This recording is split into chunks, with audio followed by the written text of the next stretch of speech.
Hello students, चलिए start करते हैं chapter number 13 limits and derivative. इसका इंट्रोडक्शन पार्ट हम इस वीडियो में कवर करेंगे। जिस बच्चे को ये इंट्रोडक्शन, इसका कंसेप्ट अच्छे से समझ में आ जाएगा, पूरा का पूरा चैप्टर बिल्कुल ईजिली आपके माइंड के अंदर सेट हो जाएगा कि हमें एग्जैक्टली करना क्या है चैप्टर के अंदर। तो चलिए देखते हैं कैसे करेंगे इसको। सबसे पहले जो हमारा जो चैप्टर का नाम है वो लिमिट्स एंड डेरिवेटिव। इसके अंदर फर्स्ट टर्म जो है वो क्या है? लिमिट्स। लिमिट्स का एग्जैक्ट मीनिंग होता क्या है? अब जैसे मान लीजिए आप और आपके फ्रेंड्स के बीच में क्या हो जाए, कोई झगड़ा हो जाए या फिर किसी और के साथ हो जाए, तो आप बाय चांस उसको क्या कहते हो कि भाई अपनी लिमिट में रहना, नहीं तो अगर तूने अपनी लिमिट क्रॉस की ना तो अच्छा नहीं होगा तेरे साथ।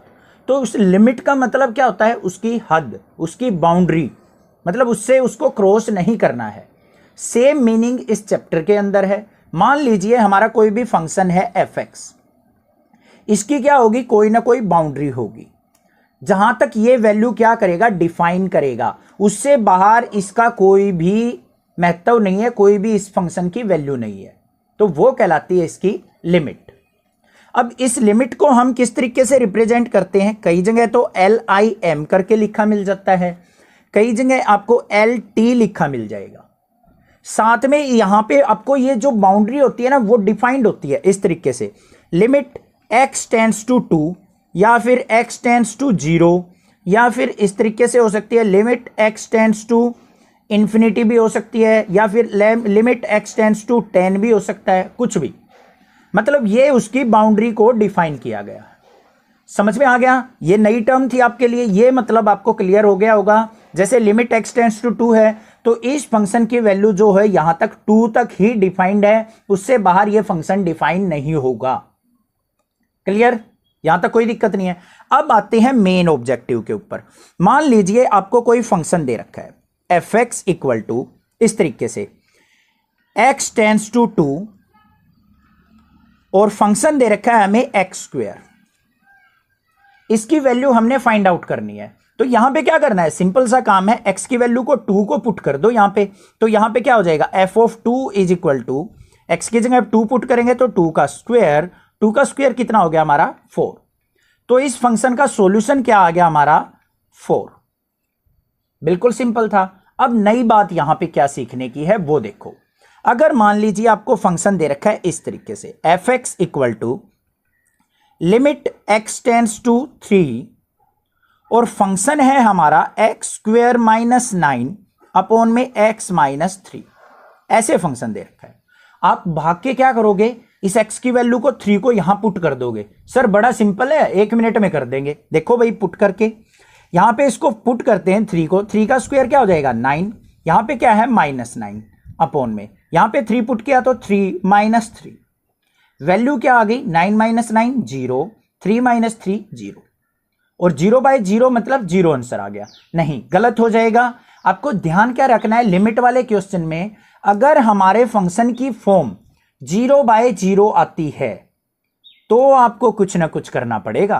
कुछ ना कुछ क्या करना है? जो भी हमें फंक्शन दे रखा है उसके अंदर मॉडिफिकेशन करनी पड़ेगी, उसको सिंप्लीफाई करना पड़ेगा, उसकी 0/0 फॉर्म को खत्म करना पड़ेगा। बस ये चीज है हमारी लिमिट के अंदर, और कुछ भी नहीं है। कैसे खत्म करते हैं वो देखते हैं। अब देखो यहां पे लिमिट x टेंड्स टू 3 दे रखा है। अब यहां पे x² माइनस 9 है, क्या मैं इसको ऐसे लिख सकता हूं? x² माइनस 3 का स्क्वायर अपॉन में x माइनस 3, कोई दिक्कत नहीं है। अब यहां पे इसको देखो, x² माइनस 3 का स्क्वायर a² माइनस b² लग सकता है या नहीं? तो यही लगा देना है। क्या हो जाएगा? x माइनस 3 और x प्लस 3 अपॉन में x माइनस 3। x माइनस 3 से x माइनस 3 कैंसिल, तो जो हमारा फंक्शन था वो क्या बच गया? अब हमारा limit x tends to 3 x plus 3। अब x की वैल्यू 3 पुट करके देखो, यहां पे x की जगह 3 पुट करेंगे तो हमारा वैल्यू क्या आ जाएगा? 3 प्लस 3 मतलब 6 आ गया। अब 0/0 फॉर्म खत्म हो चुकी है हमारी, तो ये क्या हो जाएगा? हमारा सॉल्यूशन। समझ में आया कंसेप्ट? लिमिट के अंदर करना क्या है। अब कुछ 1-2 क्वेश्चन देखते हैं, फिर देखते हैं क्या करना होता है। चलिए देखते हैं नेक्स्ट क्वेश्चन एक। अब मान लीजिए आपके पास क्वेश्चन इस तरीके से दे रखा है, लिमिट जो है x टेंड्स टू 1 है, मतलब x की वैल्यू 1 तक जा सकती है, और फंक्शन जो दे रखा है वो इस तरीके से दे रखा है एक्स स्क्वायर प्लस 2 अपॉन में x प्लस 11। सबसे पहला काम क्या करना है, क्या ये हमारा फंक्शन 0/0 फॉर्म में तो नहीं है, चलो देखते हैं। x इक्वल टू 1 पुट करके देखो, 1 का स्क्वायर किया 1, 1 प्लस 2 कितना हो गया 3, नीचे भी नहीं आएगा हमारा 0, तो ये 0/0 की फॉर्म में नहीं है। तो करना क्या है ऐसे क्वेश्चन में, सिंपली अपनी लिमिट की वैल्यू को इसके अंदर पुट कर देना है और जो भी आंसर आए वो क्या हो जाएगा हमारा इसका सॉल्यूशन। तो x इक्वल टू 1 पुट कर दो, क्या आ जाएगा यहाँ पे 1 का स्क्वायर 1 प्लस 2 अपॉन में 1 प्लस 11, क्या आ गया 1 प्लस 2 कितना हो गया हमारा 3 अपॉन में 11 प्लस 1 कितना हो गया हमारा 12, तो 3 1 जा 3, 3 4 जा 12, तो 1/4 क्या हो गया हमारा इसका सॉल्यूशन। सिंपल था, समझ में आ गया। अब आता है कुछ ट्विस्ट वाला क्वेश्चन। मान लीजिए आपके पास कोई फंक्शन दे रखा है ऐसे, लिमिट x टेंड्स टू 2, ये एग्जांपल भी दे रखे हैं हमें, और यहां पे जो फंक्शन दे रखा है वो है x cube minus 4x square plus 4x divided by x square minus 4। ऐसे क्वेश्चन दे दिया और इसका सॉल्यूशन आपको पूछ लिया कि इसका सॉल्यूशन क्या होगा। अब यहां पे ध्यान से देखो, अब देखो उसके अंदर तो हमने डायरेक्टली पुट करके देख लिया था कि 0/0 फॉर्म नहीं आ रही थी। यहां पे 2 पुट करके देखो, 2 का क्यूब करेंगे तो क्या हो गया 8 माइनस 2 का स्क्वायर 4, 4 4 जा क्या हो गया 16, यहां पे 2 4 जा 8। क्लियर, डिनोमिनेटर में देख लेते हैं, 2 का स्क्वायर किया 4 माइनस 4, 8 प्लस 8 16, 16 माइनस 16 क्या हो गया 0, अपॉन में 4 माइनस 4 0, आ गई ना भाई 0/0 फॉर्म। तो इसमें तो हम डायरेक्टली इसको सिंप्लीफाई नहीं कर सकते, तो इसमें क्या करना पड़ेगा, अब इसके अंदर कुछ ना कुछ थोड़ी सी मॉडिफिकेशन करेंगे हम, जो भी हमें क्वेश्चन गिवन है। तो चलिए देखते हैं कैसी मॉडिफिकेशन यहां पे पॉसिबल हो सकती है और कैसे करेंगे हम।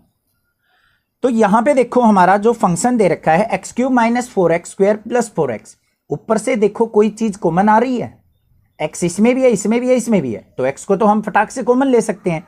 तो लिमिट को अपनी साथ लेके चलना है, limit x tends to 2 into यहां पे क्या आ गया हमारा x कॉमन, अंदर क्या बच गया x square minus 4x plus 4, denominator में क्या आ गया x स्क्वायर माइनस 4, क्योंकि यहां से तो कुछ कॉमन आ ही नहीं रहा, इस 4 को क्या लिख सकता हूं मैं 2 का स्क्वायर करके लिख सकता हूं, ये लिख दिया मैंने।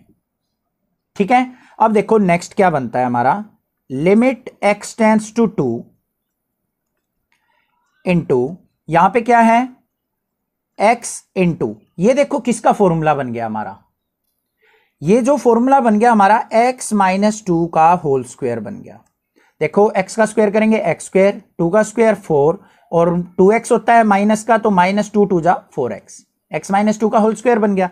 नीचे क्या बना x स्क्वायर माइनस 2 का whole square, a square minus b square लगाएंगे तो क्या बन गया x माइनस 2 और x प्लस 2, ये सिंप्लीफिकेशन हो गई, एक स्क्वायर से ये वाली टर्म कैंसिल आउट हो गई, तो हमारा जो फंक्शन आया निकल के वो क्या आ गया, limit x tends to 2 into x into x minus 2 upon में क्या आ गया x प्लस 2। क्या आपको इसके अंदर कोई और मॉडिफिकेशन नजर आ रही है कि हो सकती है, नहीं और कुछ नजर नहीं आ रहा। अब x की वैल्यू 2 पुट करके देख लो, तो 2 पुट करेंगे यहां पे, तो 2 इंटू 2 माइनस 2 अपॉन में 2 प्लस 2, क्या आ गया 2 माइनस 2 0, 0 की 2 से मल्टीप्लाई 0 अपॉन में 2 2 जा 4, तो 0/4 आ गया, तो इसके आंसर क्या आ गया हमारा 0। अब देखो ध्यान से, मैंने कहा था 0/0 फॉर्म नहीं होनी चाहिए, 0/4, 4/0, 2/0 ऐसे हो सकती है, बट 0/0 हमारी फॉर्म नहीं होनी चाहिए, बस ये चीज आपको ध्यान रखनी है। समझ में आया लिमिट के क्वेश्चन किस तरीके से करने हैं, क्लियर हो गया होगा कंसेप्ट, लिमिट होती क्या चीज है। अब यहां पे कुछ लिमिट से रिलेटेड कुछ आइडेंटिटी, कुछ टर्म को हम देख लेते हैं। अब यहां पे कुछ आइडेंटिटीज की बात कर लेते हैं, ट्राइगोनोमेट्रिक फंक्शंस की। अब देखो सबसे पहली आइडेंटिटी आती है हमारी लिमिट अगर x टेंड्स टू 0 हो। अब इस x टेंड्स टू 0 का मतलब क्या होता है, x अप्रोचेस टू 0 या फिर x की वैल्यू है 0 तक हो सकती है। तो यहां पे अगर ऐसे दे रखा हो sin x बाय x, ये फॉर्म मिल जाए आपको, तो इसका डायरेक्टली जो सॉल्यूशन होता है वो किसके इक्वल होता है, 1 के इक्वल। अब देखो यहां पे x टेंड्स टू 0 पुट करके देखते हैं, sin 0 बाय 0 मतलब 0/0 फॉर्म आएगी। बट इसको जैसे ही हम सिंप्लीफाई करते हैं तो उसका सॉल्यूशन जो आता है 1 आता है। तो हमेशा कहीं भी आपको sin x/x मिल जाए और लिमिट जो है, जो भी ये एंगल है वो टेंड्स टू 0 हो तो उसका सॉल्यूशन क्या होगा 1। सिमिलरली होता है हमारा limit x tends to 0 tan x/x मिल जाए तब भी इसका सॉल्यूशन क्या होगा 1।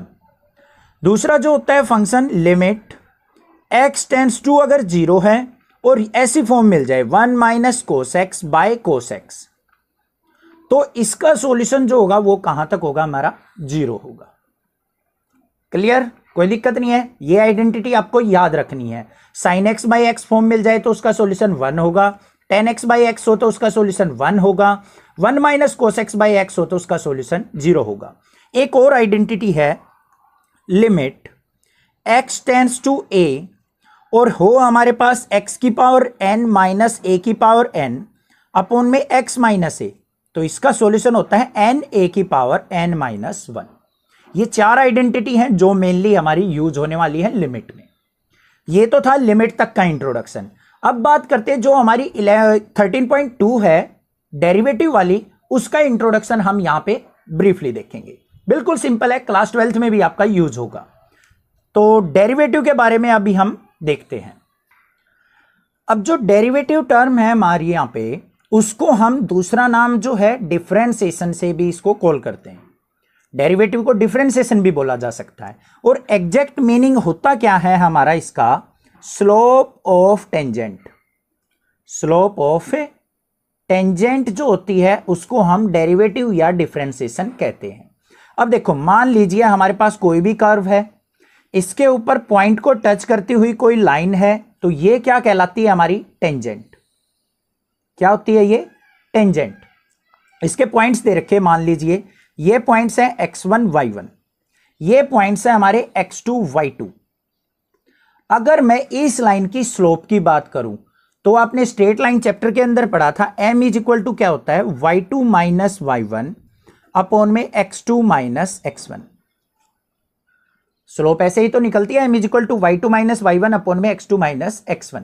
तो यहां डेरिवेटिव का इस स्लोप से क्या रिलेशन है, ध्यान से देखो। जो ये y2 माइनस y1 है, इसका मतलब क्या है, y2 में से y1 की वैल्यू को सब्ट्रैक्ट किया गया है। कोई वैल्यू आएगी सब्ट्रैक्ट करके, उसको हम रिप्रेजेंट करते हैं dy से, अपॉन में x2 माइनस x1 है, इन दोनों को सब्ट्रैक्ट किया गया है, इसको रिप्रेजेंट करेंगे हम dx से। जो ये dy बाई dx आया है, इसका मतलब समझो अब है क्या चीज। ये जो dy बाई dx है, इसका मतलब होता क्या है, change in value of y upon में change in value of x। Class 10th में भी पढ़ा होगा आपने, 9th में भी, 8th में भी, साइंस के अंदर, ठीक है। Delta x by ds by dt इस तरीके से पढ़ा होगा। डिस्टेंस अपॉन में टाइम किसके इक्वल होता है हमारा, एक्सेलरेशन के, पढ़ा है ना।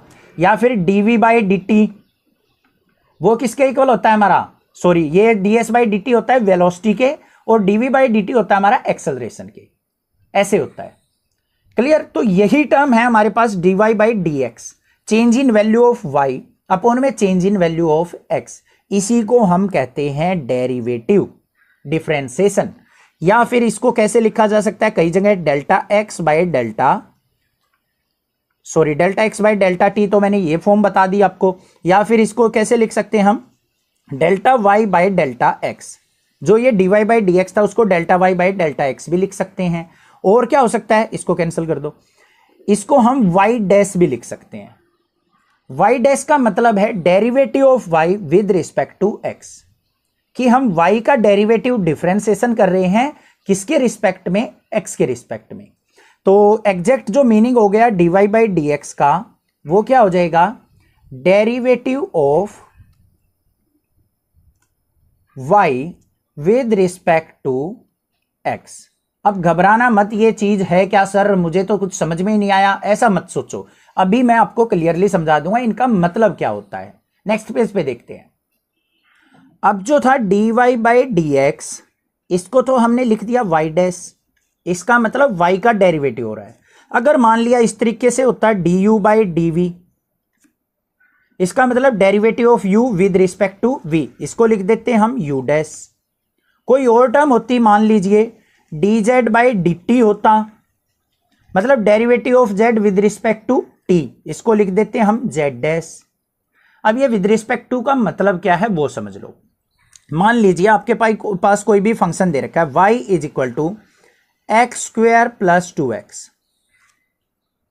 y is equal to x square plus 2x। y क्या है, एक तरीके की फंक्शन है हमारा, और जो इसकी वैल्यू दे रखी है x की फॉर्म में दे रखी है, तो इसका जो डेरिवेटिव होगा ना इसके रिस्पेक्ट में होगा dy बाई dx। या फिर ऐसे दे रखा होता हमारा, मान लिया z इज इक्वल टू दे रखा है टी स्क्वेयर प्लस में 2t प्लस में टी क्यूब, ऐसे कोई फंक्शन है, तो इसका मतलब z का डेरिवेटिव किसके रिस्पेक्ट में होगा, t के रिस्पेक्ट में। तो ये क्या हो जाएगा dz बाय dt।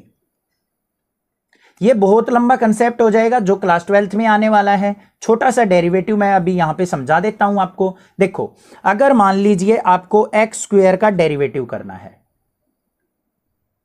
या फिर x की पावर n का डेरिवेटिव करना है, x की पावर n मतलब कोई भी टर्म हो सकती है n की वैल्यू, और वो करना है आपको, मान लीजिए ये दे रखा है y is equal to x की पावर n, इसका डेरिवेटिव करना है, तो कैसे होगा dy बाई dx, x के रिस्पेक्ट में होगा। इसका फॉर्मूला होता है सिंपल सा, n पावर को आगे लेके आओ, x की पावर n माइनस 1, जो पावर हो उसमें से एक सब्ट्रैक्ट कर दो। अब जैसे मान लीजिए y इज इक्वल टू आपको एक्स स्क्वायर दे रखा है, इसका डेरिवेटिव निकालना है, तो y का डेरिवेटिव क्या हो जाएगा dy by dx is equal to, power को आगे लेके आए 2, x की पावर 2 में से एक 1 गया तो हमारा क्या हो गया 1, तो क्या आ गया dy बाई dx कितना आ गया 2x। देखो नई टर्म है, डेरिवेटिव डिफरेंशिएशन, थोड़ा सा टाइम तो लगेगा समझने में, घबराओ मत, समझ में आ जाएगा।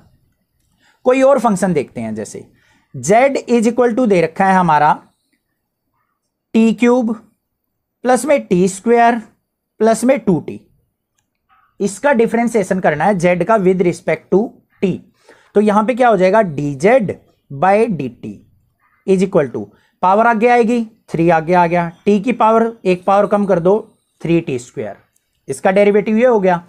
t स्क्वेयर का डेरिवेटिव कैसे करेंगे, स्क्वेयर है, पावर आगे आ गई 2, t की पावर एक कम कर दो 1 हो गया, प्लस में 2 एज इट इज, t की पावर क्या है यहाँ पे 1 आगे आया तो 2 1 जा 2, और t की पावर क्या हो जाएगी 1 माइनस 1 करेंगे तो t की पावर 0, मतलब क्या बन गया ये 3t स्क्वेयर प्लस 2t और प्लस में 2, क्योंकि किसी की पावर भी 0 हो वो क्या होता है 1, तो 2 1 जा 1, ये आ गया हमारा डिफरेंशिएशन। समझ में आया। अब ये विद रिस्पेक्ट टू का मतलब भी आपको एग्जैक्टली समझ में आ जाएगा, ध्यान से देखो। अब देखो एक और चीज दे रखी है, मान लीजिए y इज इक्वल टू दे रखा है आपको x की पावर 4 प्लस में 2x, और प्लस में दे रखा है आपको y, यहां पे y नहीं और कुछ लेते हैं, मान लीजिए y की जगह आपको दे रखा है z दे रखा है, ठीक है, x की power 4 plus 2x plus z, और यहां पे क्या करना है differentiation of y with respect to x देखना है हमें। अब आप कहोगे सर x वाली टर्म आती थी, यहां पे तो z भी आ गया। अब देखो विद रिस्पेक्ट टू का मतलब समझ में आएगा आपको। यहां पे क्या करना है हमें dy by dx, with respect to x निकालना है, तो y का derivative with respect to x ऐसे होगा, इज इक्वल टू, पहले x की पावर 4 का करो तो क्या हो जाएगा 4 आगे, x की पावर एक पावर कम हो जाएगी, x क्यूब हो गया। यहां पे 2x का क्या हो जाएगा हमारा 2, अभी अभी बताया था 1 आगे आएगा, 1 में से 1 गया तो हमारा x की पावर 0 बचेगी, x की पावर 0 मतलब 1, प्लस में अब यहां पे z का क्या होगा, z क्या है हमारा एक तरीके से कांस्टेंट, क्या है ये कांस्टेंट टर्म, क्या है कांस्टेंट, क्योंकि हम तो विद रिस्पेक्ट टू x कर रहे हैं, ये तो x की टर्म नहीं है, तो z का डेरिवेटिव क्या हो जाएगा हमारा 0। तो विद रिस्पेक्ट टू x का मतलब जिसके भी रिस्पेक्ट में कर रहे हैं वो तो वेरिएबल माने जाते हैं, और अनदर जो होते हैं हमारे वो क्या होते हैं कांस्टेंट, और कांस्टेंट टर्म का डेरिवेटिव होता है हमारा 0। ये चीज आपको ध्यान रखनी है। समझ में आई अब बात कुछ। अब देखो एक और छोटा सा एग्जांपल लेते हैं, थोड़ा सा टाइम लग रहा है बट समझ में आ जाएगी, क्लास 12th में भी बहुत ज्यादा हेल्प होगी, कंफ्यूज नहीं होगे फिर आप। अब मान लीजिए आपको टर्म दे दी यहां पे y is equal to x की पावर 9 प्लस में 2x की पावर 4 प्लस में zx की पावर 2 और प्लस में दे दिया आपको यहां पे t। अब देखो यहां पे वेरिएबल कौन सी हैं और कांस्टेंट टर्म कौन सी हैं। इसमें भी x है, इसमें भी x है, इसमें भी x है। हमें इससे मतलब नहीं है, x की टर्म तो इसके साथ अटैच है ना। तो ये सारी वेरिएबल है, इनके डेरिवेटिव हो जाएंगे। t का डेरिवेटिव क्या हो जाएगा? 0। कैसे? dy by d x is equal to, इसका डेरिवेटिव 9 आगे x की पावर 8 हो जाएगा, प्लस में 4 2 जा 8, x की पावर 1 कम कर दो 3, प्लस में 2 आगे आ जाएगा 2zx पावर 1 कम कर दी, प्लस में t का डेरिवेटिव क्या हो जाएगा? 0। This is the differentiation. समझ में आई बात? अगर मान लीजिए इसी टर्म का डेरिवेटिव विद रिस्पेक्ट टू आपको t के लिए बोल देता कि इसका derivative with respect to t करो, means dy by d t निकालो। क्या बोल देता? dy by d t. इसका मतलब t वाली तो वेरिएबल है, ये बाकी सारी टर्म क्या है? कांस्टेंट। इसका भी 0, इसका भी 0, इसका भी 0। t का डेरिवेटिव क्या हो जाएगा? 1। कैसे हुआ 1? t की पावर क्या है? यहां पे 1 है, 1 को आगे लेके आए, 1 इंटू टी की पावर 1 माइनस 1। ऐसे ही तो डेरिवेटिव होगा, यही तो फॉर्मूला होता है, एन एक्स की पावर n माइनस 1। तो पावर को आगे लेके आए, इंटू में पावर की पावर क्या कर दी? एक सब्ट्रैक्ट। तो 1 इंटू टी की पावर 0 मतलब क्या हो गया? 1। तो 1 इंटू 1 क्या आ गया? 1। समझ में आया अब बात? क्लियरली समझ में आ गया? जिसके रिस्पेक्ट में करते हैं वो पूरा का पूरा फंक्शन वेरिएबल होता है, अनदर जो टर्म होती है उसके अंदर वो क्या होती है? कांस्टेंट। और कांस्टेंट टर्म का डेरिवेटिव होता है 0। ये चीज अब आपको क्लियर हो गई होगी, कोई भी दिक्कत नहीं है। ठीक है, अब यहां पे आता है कुछ सिंपल से ट्राइगोनोमेट्रिक फंक्शन का डिफरेंशिएशन होता क्या है वो देखते हैं। अब जितना भी ये डेरिवेटिव का समझाया है मैंने, उसका 30% तो आपके अंदर माइंड के अंदर सेट हो गया होगा ना, वही सफिशिएंट है। बाकी क्वेश्चंस करेंगे सारा का सारा 100% आपके माइंड के अंदर सेट कर दूंगा, बेफिक्र रहिए। अब देखो यहां पे क्या होता है, अगर मान लीजिए हमें साइन एक्स का डिफरेंशिएशन देखना हो, D by d x of sine x ऐसे हो, तो साइन एक्स का डिफरेंशिएशन डायरेक्ट होता है हमारा कोस एक्स। कोस एक्स की अगर डिफरेंशिएशन की बात करूं तो वो होता है हमारा माइनस का sine x, D by d x. हो गए दो फॉर्मूले, साइन एक्स का डिफरेंशिएशन कोस एक्स का होता है माइनस साइन एक्स। अब बात करते हैं टेन एक्स और कोट एक्स की, तो D by d x of ten x ये किसके इक्वल होता है? हमारा सीकेंट स्क्वायर एक्स के। ये फॉर्मूले याद करने हैं आपको। D by d x of, अगर मान लीजिए आपके पास आ जाए कोट एक्स, तो उसका होता है माइनस का कोसिकेंट स्क्वायर एक्स। हो गए 4 फॉर्मूले। नेक्स्ट बात करते हैं हम D by d x of secant x, उसका क्या होगा? Secant x into ten x. Last जो बच गया हमारा D by d x of cosecant x, इसका डेरिवेटिव होता है माइनस का कोसिकेंट एक्स और कोट एक्स। ये 6 फॉर्मूले हैं, ये आपको याद रखने हैं। क्लास 11th के अंदर इन्हीं का यूटिलाइजेशन है मेनली। बाकी जो फॉर्मूले हैं और भी अदर डेरिवेटिव आएंगे वो क्लास 12th के अंदर आएंगे, इजीली आपको समझ में आ जाएंगे। मेन 6 फॉर्मूले ये थे। अब यहां पे बात आती है, अगर मान लीजिए इस तरीके से दे रखा हो D by d x into में, मान लीजिए एक फंक्शन है एफ एक्स और प्लस में है जी एक्स, कोई अदर फंक्शन दे रखे हैं, और यहां पे एक मान लीजिए क्या है? माइनस। एक बार मान लीजिए एफ एक्स प्लस जी एक्स दे रखा है, एक बार एफ एक्स माइनस जी एक्स दे रखा है। तो इनके डिफरेंशिएशन को कैसे लिख सकते हैं हम? अलग अलग करके d by d x of f x, plus वाला हो तो प्लस का sign, d by d x of g x, ऐसे करके लिख सकते हैं सेपरेट करके। माइनस टर्म हो तो साथ में माइनस करके लिख दो। समझ में आ गई बात? अब बात आती है D by d x of, अगर मान लीजिए 2 फंक्शन मल्टीप्लाई में लिख रखे हो, ये फर्स्ट फंक्शन मल्टीप्लाई में सेकंड फंक्शन ऐसे दे रखा हो, तो क्या करेंगे? इसमें क्या होता है, फर्स्ट फंक्शन को रखो एज इट इज, मतलब जो भी है उसको एज इट इज रख लो। डिफरेंशिएशन करेंगे हम किसका? सेकंड वाले फंक्शन का, प्लस का साइन, फिर सेकंड वाले को रखो एज इट इज, डिफरेंशिएशन कर देंगे हम किसका? फर्स्ट वाले फंक्शन का। समझ में आई बात? फर्स्ट फंक्शन को एज इट इज रखा, डिफरेंशिएशन सेकंड वाले का, प्लस में सेकंड को एज इट इज रखा, डिफरेंशिएशन ऑफ फर्स्ट वाले का।